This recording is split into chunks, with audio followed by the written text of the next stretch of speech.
Imagine this. September 12, 21, deep within a rugged valley nestled among the jagged Hindu Kush peaks, an astonishing event unfolds. Thunderous hoofbeats reverberate off sheer rock faces. Human shouts intermingle with the clash of steel. And for the first time in 15 years of uninterrupted conquests, for the first time since Genghis Khan was proclaimed sovereign of all Mongols, the unthinkable is happening. The Mongol army, the most formidable military power the medieval world had ever known, is in full retreat. This isn't a tactical withdrawal, nor a regrouping. It's a desperate, unadulterated panic. I know what you're thinking. The Mongols, those who swept through China, who razed entire civilizations to the ground, turning cities into rubble. Those very Mongols are fleeing. And I maintain that this is exactly what's taking place. Before we conclude, you'll grasp how one desperate prince, leading essentially a motley force of refugees and mountaineers, managed to inflict what is arguably the most stunning defeat in the annals of medieval warfare. However, most historical channels won't tell you this detail about the Battle of Parwan. It was more than just a fight. It was a day when hubris was dealt a slap in the face. It was a day when a seemingly unstoppable force discovered its limitations. And the aftermath, oh, the aftermath. That's where this narrative truly captivates. Because sometimes winning a battle is merely the prologue to losing the war.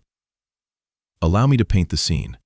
By 1221, the Mongol war machine had been ravaging Central Asia for 2 years. The Khwarezmian Empire, one of the most powerful Muslim states of that era, had effectively ceased to exist. Bukhara was torched, Samarkand subjugated. Nishapur? Don't even get me started on Nishapur. The Mongols acted with such brutality there that, according to reports, they annihilated all living things in the city, including cats and dogs. The Shah, the emperor himself, perished in solitude and destitution on an island in the Caspian Sea, likely bewildered by where everything went awry.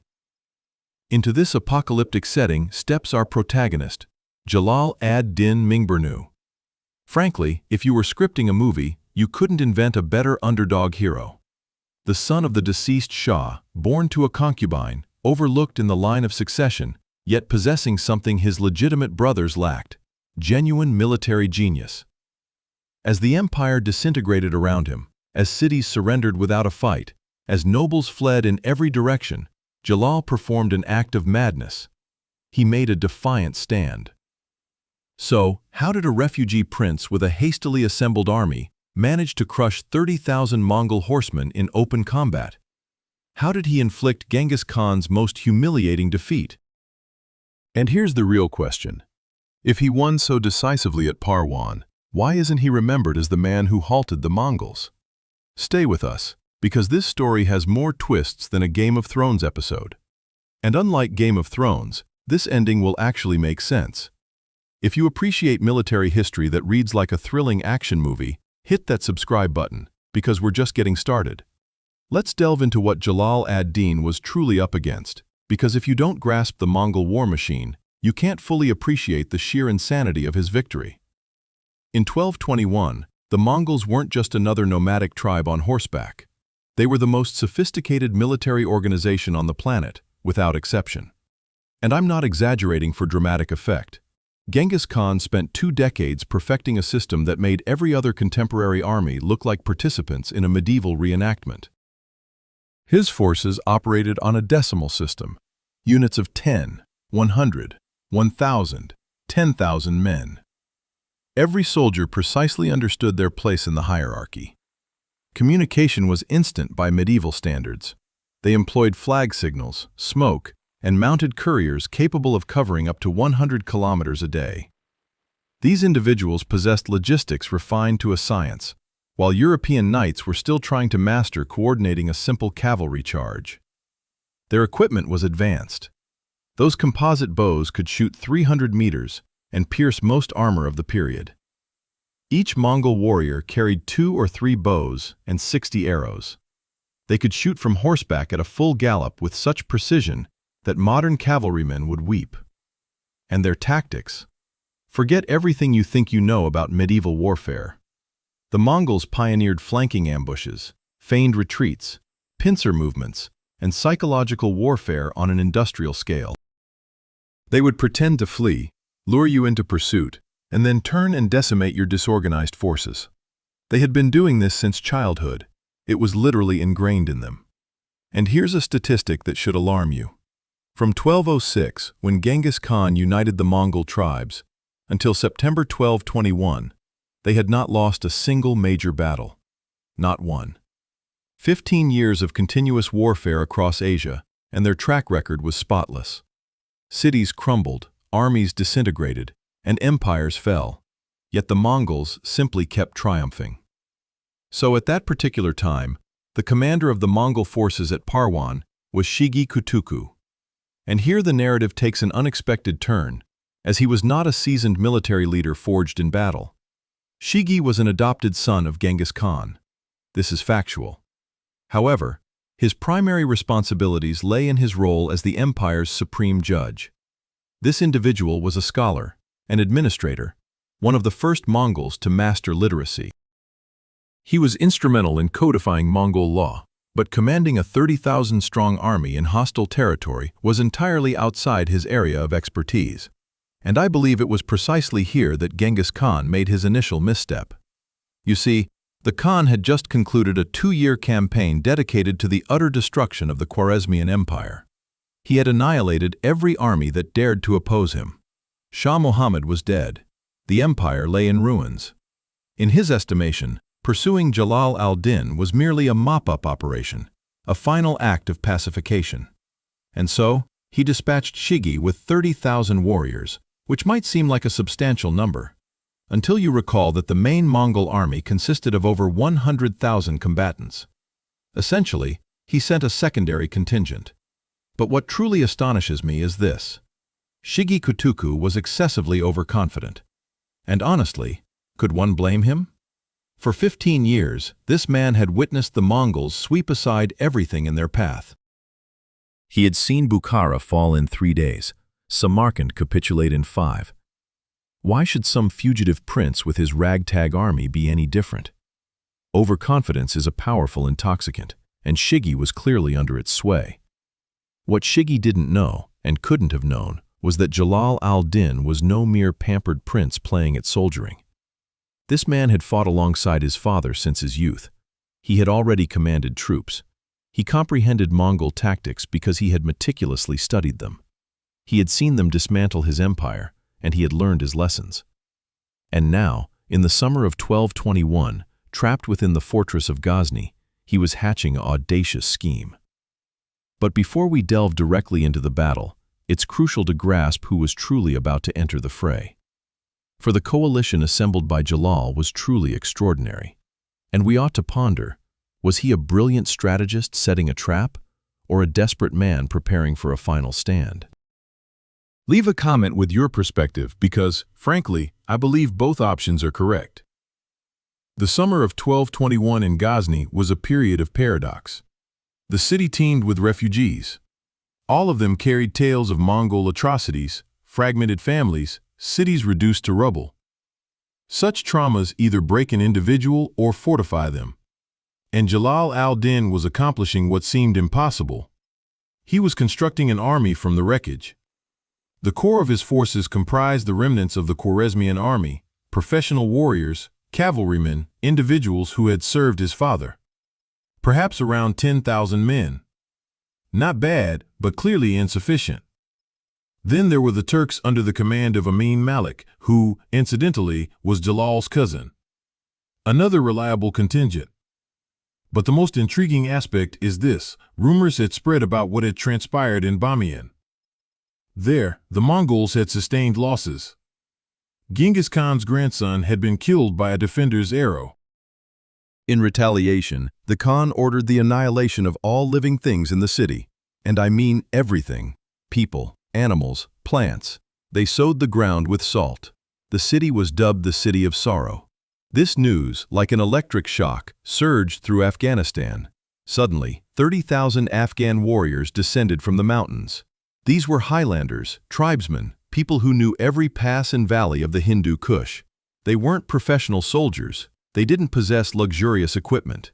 Some, undoubtedly, fought with weapons used by their grandfathers. But they possessed something money couldn't buy. They had a reason to fight. This was their homeland, and they had witnessed what surrender entailed. Now about what I admire in Jalal's strategy. He knew precisely, absolutely precisely, that he couldn't overcome the Mongols in open terrain. That would have been suicidal. Mongols excelled in open spaces, where their cavalry could maneuver unhindered. That's where they desired to confront their adversaries. That's where they had annihilated every army foolish enough to challenge them. Therefore, Jalal made a decision that would dictate the entire course of the battle. He wasn't going to give them what they wanted. He chose Parwan. If you've never been to Afghanistan, and let's be honest, most of us haven't, it's worth understanding the nature of this landscape. The Hindu Kush isn't gentle hills. These are formidable mountains, lacerated by narrow valleys where the sun barely touches the earth. Parwan was ideal, a valley a few hundred meters wide at most, squeezed on both sides by cliffs. A place where numerical superiority yields to local knowledge, which means everything. Jalal positioned his forces with the meticulousness of a chess grandmaster setting a trap. His infantry occupied the commanding heights, from where they could unleash a torrent of arrows. His cavalry stood ready to charge at the opportune moment. Crucially, he ensured the Mongols would be forced to assault him through this narrow pass, where their renowned mobility would be utterly negated. This was an ingenious maneuver, yet simultaneously an act of desperation. Had it failed, there would have been no escape. Upon learning that Jalal was gathering troops near Parwan, Shigeku committed a second error. He did not await reinforcements. He failed to conduct adequate reconnaissance of the terrain. Instead, he led his 30,000-strong cavalry directly into the valley, likely assuming the battle would be over by dusk. After all, what could a few broken princes, a handful of tribal warriors, accomplish against the world's most formidable army? The valley waited silently. The summer heat made the air shimmer. Somewhere within these rocky walls, nearly 100,000 individuals were poised to clash in one of the Middle Ages' most astonishing battles. And absolutely no one, neither Shidi nor Genghis Khan, perhaps not even Jalal himself, anticipated what was about to unfold. The trap was laid, the bait taken. All that remained was for it to snap shut. The initial 2 days of the battle unfolded like a chess match. Shigi Kutuku probed the Khwarezmian positions, seeking a weakness. However, Jalal had deployed his units so skillfully that every Mongol attempt met with a well-prepared defense. Arrows rained down from the heights. The confined valley prevented the Mongols from effectively employing their numerical advantage. This must have greatly frustrated Shigi.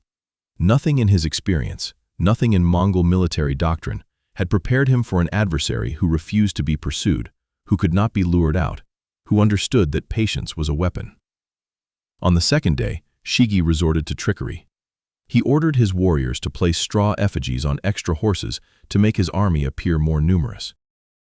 This was a classic Mongol tactic, psychological warfare designed to intimidate the enemy, make them believe they faced overwhelming numerical superiority, and compel them to make mistakes. And here's the thing, it probably should have worked. Most commanders of that era would have fallen for it. But Jalal, uniquely, was not like them. He had fought alongside his father for years. He had studied Mongol tactics. He gazed upon these straw warriors and didn't even flinch. More importantly, it revealed something significant to him. Shigi Kutuku was becoming desperate. The third day dawned with a tension so palpable it could be cut with a sword. Both sides understood that an end had to come.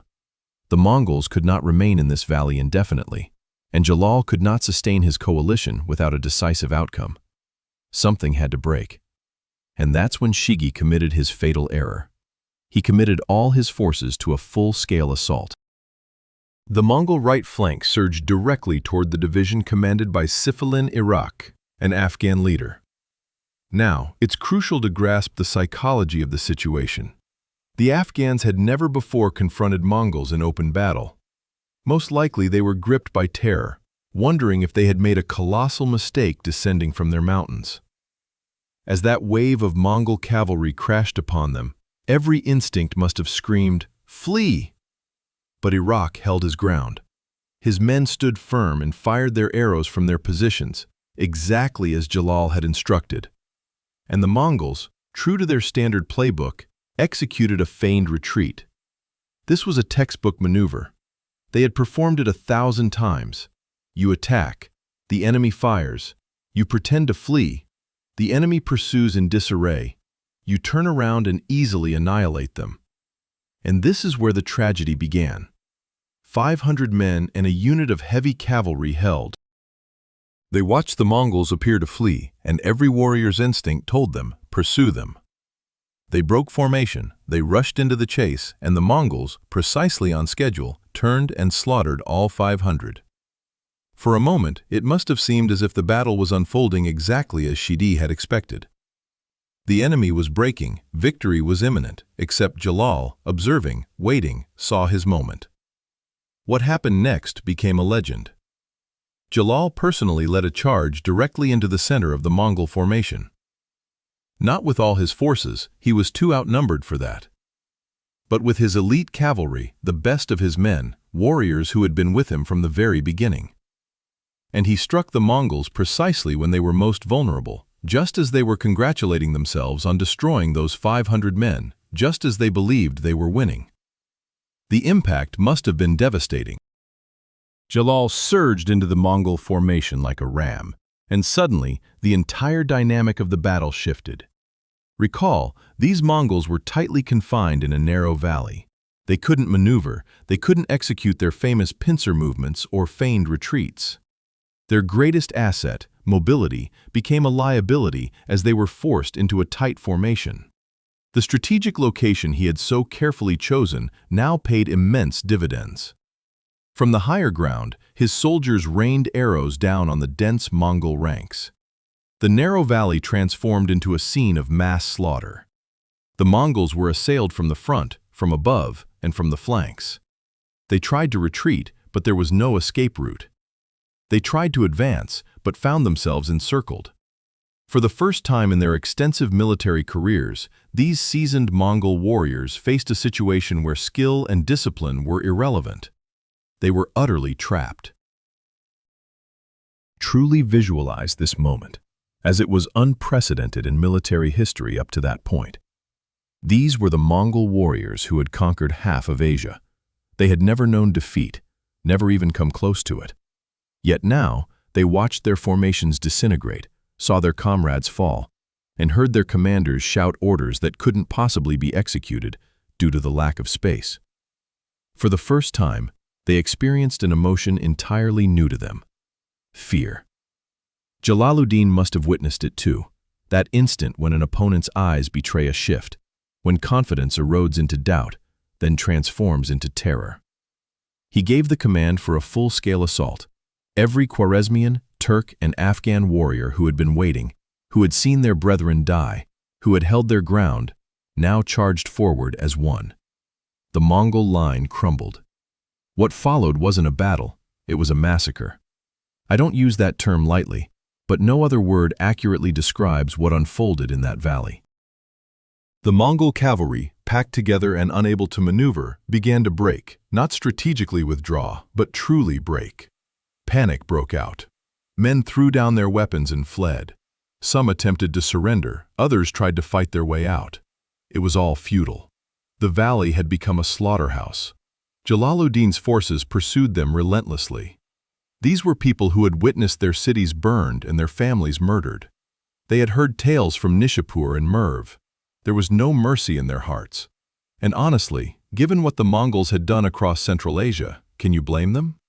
Historical sources estimate that over 15,000 Mongols perished in that valley. 15,000 out of 30,000. That's a 50% casualty rate. In military terms, this wasn't a defeat. It was an annihilation. Hundreds of Mongols were captured alive. And this is where the story takes a grim turn. The Khwarezmian troops executed them by driving stakes into their ears. This chilling detail, recorded by medieval chroniclers, speaks volumes about the fury and trauma that consumed these people. This was not merely a military triumph, it was vengeance. It was about making the Mongols experience a fraction of the pain they had inflicted. Shigi Kutuku managed to escape with the remnants of his forces. Imagine yourself in his shoes at that moment. You are the adopted son of Genghis Khan. You were entrusted with 30,000 elite warriors, and now you are fleeing, having lost half your army at the hands of a prince everyone considered vanquished. The shame must have been unbearable. But what truly astounds me about this moment is that Jalaluddin achieved the impossible. He decisively defeated the Mongols in open battle, and he knew it. According to the chronicler Ibn al-Athir, Jalaluddin sent a message directly to Genghis Khan. The precise words were, "In which locality would you like to wage battle, so that we may proceed there?" Can you fathom the sheer audacity, the unparalleled insolence of this individual? He had just routed a Mongol army and was now literally asking Genghis Khan where he wished to be beaten next. And the crucial point is that this news spread like wildfire. The tidings of victory at Parwan reached every corner of what was once the Khwarezmian Empire. Cities that had surrendered to the Mongols suddenly found new courage. Merv revolted under the command of a general named Kushtigan Pahlavan. Herat expelled its Mongol garrison. Even in Bukhara, uprisings erupted. For the first time since the nightmare began, people believed that perhaps the Mongols could be stopped. If you're enjoying this deep dive into medieval military history, please do me a favor and like this video. It helps the algorithm, and frankly, stories like these deserve to be told. We spend so much time discussing Mongol victories that we forget they weren't truly invincible. However, this is where the narrative takes its tragic turn. And damn it, this is the part that kills me every time I read about it. Because Jalaluddin had just achieved the coup of the century. He had united disparate tribes and seasoned soldiers. He had outwitted the Mongols, he had won, and then he jeopardized everything over the most absurd reason imaginable. That evening, as his troops celebrated and divided the spoils of war, a dispute broke out. Someone had seized a remarkable Mongolian horse, likely a magnificent specimen.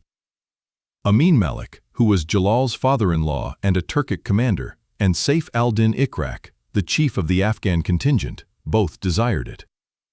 This should have been a minor disagreement. A truly capable commander would have intervened without hesitation, made a ruling, and moved on. However, Jalal sided with his father-in-law, and Amin Malik publicly struck Ikrak with a whip in front of the entire army. Let me clarify the gravity of this. This wasn't merely an insult. In the warrior societies of medieval Central Asia, such an act was the pinnacle of humiliation. Ikrak was a chieftain, a military leader who had just successfully defended his position against a Mongol assault. His men had died following his commands, and now he was being treated like a common servant before everyone's eyes. That night, 30,000 Afghan warriors departed the camp. They lit fires to create the illusion of their continued presence, but by dawn, they were gone, simply vanished. Jalal awakened to discover that half of his forces had deserted overnight. Let me re-emphasize this. He had just achieved the most significant victory of his life, inflicting the Mongols' most severe defeat in 15 years, and then lost half of his army over a single horse and a moment of wounded pride. Honestly, this infuriates me, not as a historian, but as a human being. You had one mission, to maintain the coalition.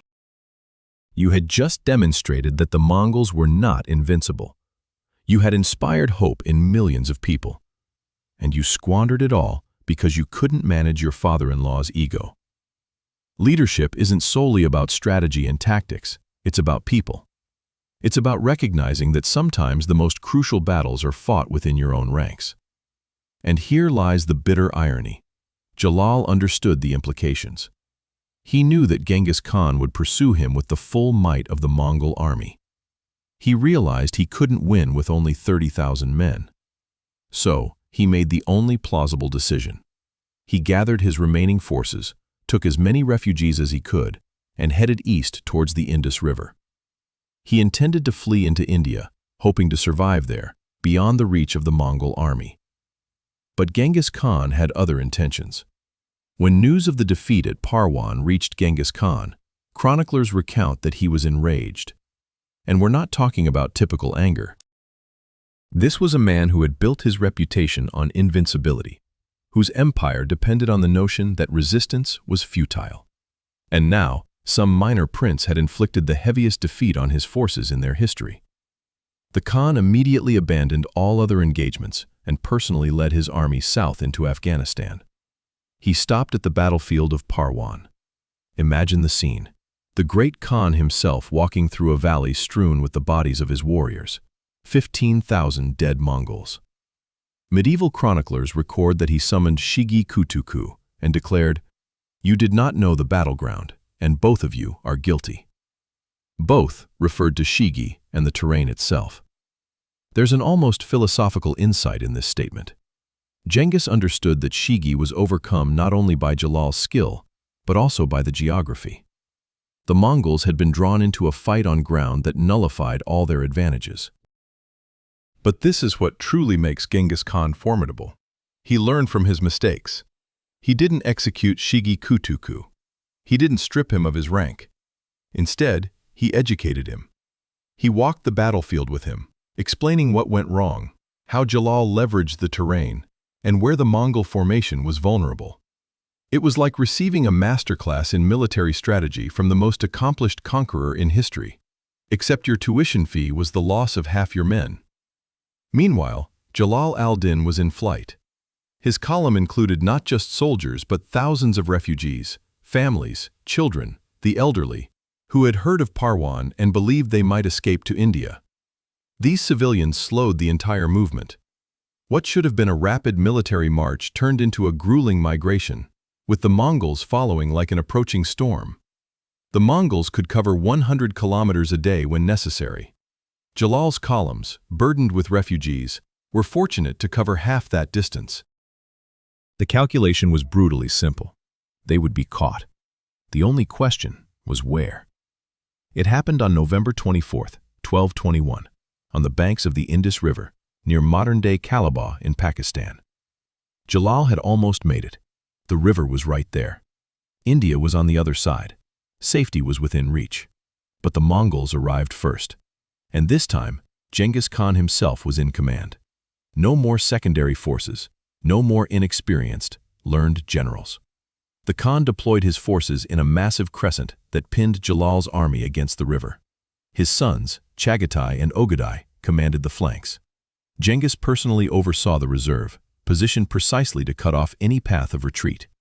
This was a classic Mongol tactic, executed by the master himself. Jalal al-Din arrayed his remaining 30,000 warriors with their backs to the river. He commanded the center with his 5,000 best fighters. Amin Malik held the right flank with the Turkic cavalry.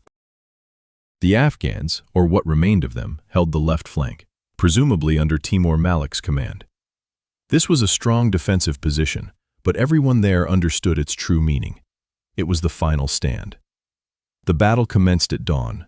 The Khwarezmian army's left flank stubbornly resisted relentless assaults, fighting with the desperation of men who knew there was no retreat.